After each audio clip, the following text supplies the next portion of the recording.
Hello, I'm Nathan Judah. I'm here at Bristol City with Tim Spiers, and Tim, that was as bad as it gets, really, wasn't it? Yeah.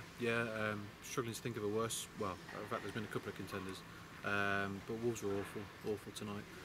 Barely tested the goalkeeper. There was a drastic change of system at half time, which didn't work.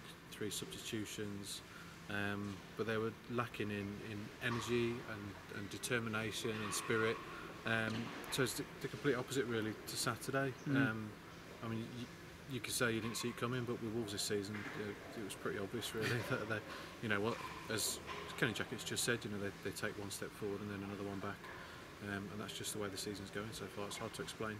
Absolutely. I mean, looking at the game, I'm trying to remember 90 minutes and any prolonged period of possession or chances, but there literally wasn't. I can't remember one. No, first half, a few decent moves down either flank and some half decent crosses, and that was about it, really.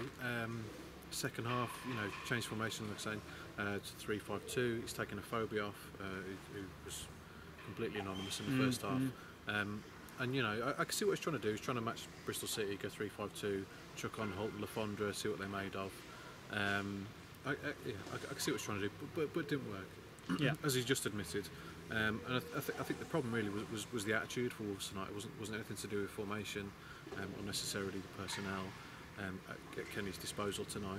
It was more that the way the players approached the game in their attitude, their endeavours. Like I said, it was the opposite of the Birmingham game. So there's not much you can do with that. It's a terrible starting point, and they've deservedly lost the game. Absolutely, and one of the talking points, like you mentioned, it is Afobe coming off at half time. But he hasn't had a good run for a while now, has he? And this was probably coming. No, his goals record has stood up this season. He's still got 7 goals, which is a decent return. But it's not working for him, and it's not working from the players around him. They're not getting him in the game enough. I mean, you could see him toiling away in the first half, chasing lost causes, trying to win headers. It's the dirty work, and for a striker who's rated at being worth £15 million, it's not what you want him doing.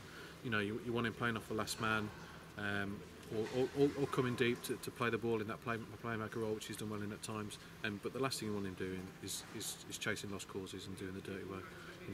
You need Grant Holt alongside him, really, to be doing that. But saying that, he still has been off colour. When he's had these half chances. I mean, he didn't have a shot on goal tonight.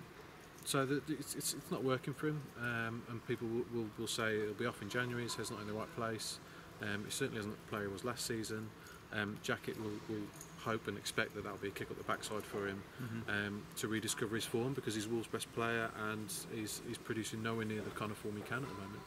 And speaking to the fans after the game, I mean, they feel absolutely gutted, not because they've lost, but they understand that happens in football, but they've come all this way. It's a weeknight, they've got to be at work in the morning.